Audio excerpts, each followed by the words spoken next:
Yo, what's up? This is your boy Postman, and you're tuned in to Post and the Diary Room. Welcome to Post and the Diary Room. And as you may know, every day is a good day to get a delivery from the postman. And of course, if this is your very first time tuning in, please kindly like, share, subscribe, comment, do whatever is necessary to engage with the content, and most importantly, enjoy today's review because today I am reviewing a project by Leo, who is a rapper slash producer, and as per my knowledge, he happens to be heavily influenced by the likes of J. Cole. The J. Cole influence is very much rich in as far as his music making process is concerned, as well as his rapping style is also concerned. But he also has managed to stand out in his own unique way.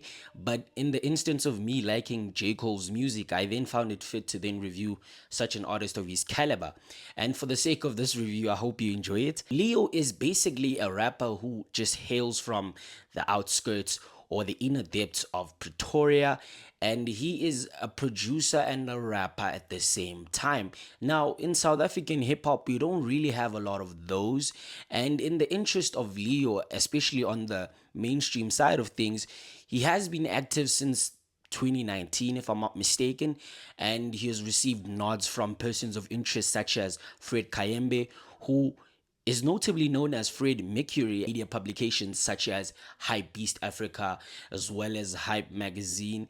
And Leo is also once upon a time celebrated having 1 million streams. And I think during those days, the streams were just for his project, his debut EP at the time, which was Black. And Leo is also notably known for his color series because he does have a color series which started with the first one, which was Black, and then he came through with Pink, and then now last year in 2023 he then came through with the Green color series. And obviously the color series is set to then continue. Just outside of the color series, Silk is of course Leo's debut album, but I also need to make mention of the fact that this project was teased a very long time ago, and according to many a post in 2021 he said this project was 90% done. So as per my knowledge, this might be a very old project that's been in the works, and now you just finally found the perfect time to release it. The cover of this record is quite unique, especially when you consider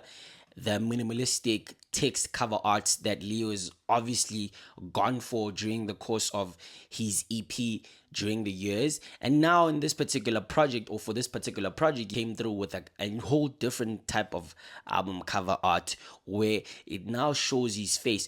Now, when you look at the likes of AKA, he's always made sure or made it clear that his albums have to have his face because that is a clear representation of who he is and what time is on right now in his life and how he looks at life and all those types of things. So having the album or having his face on the album is quite very significant, especially in this context, because it shows how personal this thing is to him. This debut album has 13 tracks, minimal features in Yolophonic, Francis J, and a girl named Kimberly. I'm not familiar with Kimberly, to be quite honest. Similarly, as you listen to the project, you then figure out that this project is more of Leo's outlook on life, and it's more of a reflection on the traumas and problems and all the things that he's gone through during the span of his whole entire life. To me, his production style lingers a lot more on the lo-fi scene, where we have a lot of these lo-fi beats that are jazzy influence and a lot of these raw instrumentations that we hear throughout the course of the album. Even though he didn't work on every single song, but he did work on a lot of the songs that are on this project, so which is why it makes it easier to then identify his unique production style. The thought of the lo-fi beats on this project actually comes clutch because when you move or remove the vocals on this particular project, it does sound like a lo-fi project or a bunch of songs that you would find on a lo-fi playlist. But there is also an international appearance on the first single being Free, and the producer on that particular joint is none other than Monte Buka. And in my opinion, he gave him the full package because of the time, you know, when we have these international acts working with South African acts or any African acts, they try to do like the job half done. But in the instance of Monte Buka working on this particular joint, he did give Leo the right package in the sense that the beat has a lot of these synth bassy elements, chords, as well as these strings that do sound independent from the beat. For me, what's more of an overview in this particular particular project is the fact that Leo did shed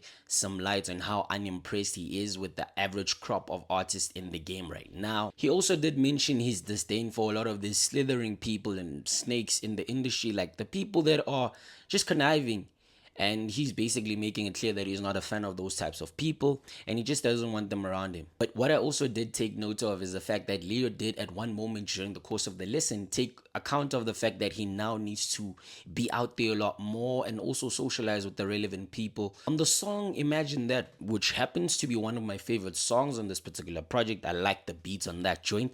Leo also mentions how he's basically tired of being overlooked by several individuals within the music industry or just people in general. I, for one, feel as though this is a very much fair claim because I do not feel as though Leo's music primarily caters for South Africans in particular, but it just caters for everyone that is a fan of hip hop. And it then renders the thought that yes, he might be overlooked, especially in the South African context, because a lot of people might miss a lot of things that he's saying. Because also, you may need to remember that Leo's core audience isn't necessarily South African. And most importantly, he did at one stage in his career then make it clear, especially when he did make that post of the 1 million streams that he accumulated during the span of his career around 2019, where he then made it clear that yeah, most of these streams are not coming from South Africa. Basically, on the first joint, if I'm not mistaken, there's a moment where Leo also makes mention of how his reach is well over 24 countries. What was also significant with the song Imagine That is the fact that Leo is also embracing the fact that he needs to be competitive with the people that he grew up with who are in this space that he's in. There's a 2-track run in both Phone and Trust, and those songs are more or less on the same soundscape. Contextually, they do more or less sound alike because they are love, they are love songs, and they're about a specific woman. On one end of the buckle, Leo's making it clear that he's gonna do whatever it takes to gain this woman's trust.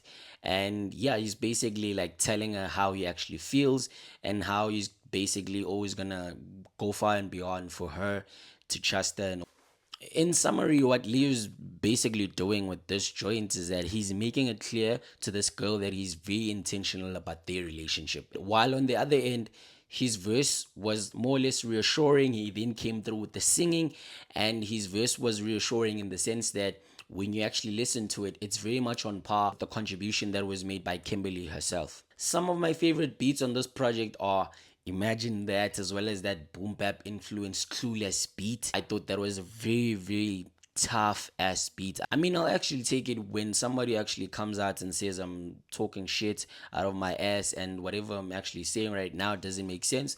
It's fine, but because I've listened to the song Clueless, what I got from the song is that Leo is more or less frustrated by being on the back foot, but also importantly, there is a moment that ties in with my thoughts of that particular joint, because there's a part where Leo says, niggas claiming quality, constantly skipping me. Ha!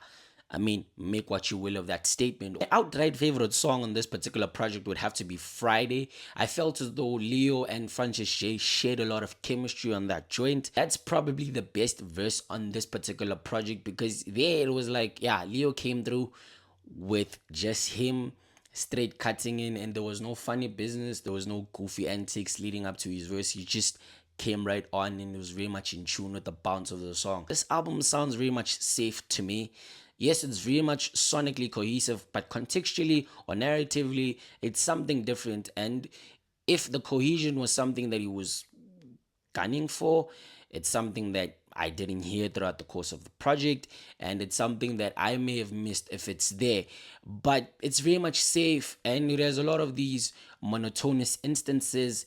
During some moments, it sounds very boring, and I think during the first leg of the project in particular, I did not enjoy that at all. I respect it for what it is, but I think the second leg for me, from the song titled Life all the way down to the last song, I enjoyed those moments or that particular leg of the project. And with all of that considered, I think this project gets a 6 out of 10 in my opinion. Leo's debut project titled Silk gets a 6 out of 10. Post on the diary, please kindly like, share, subscribe, comment, do whatever is necessary to engage with the content, and most importantly, I will see you on the next one.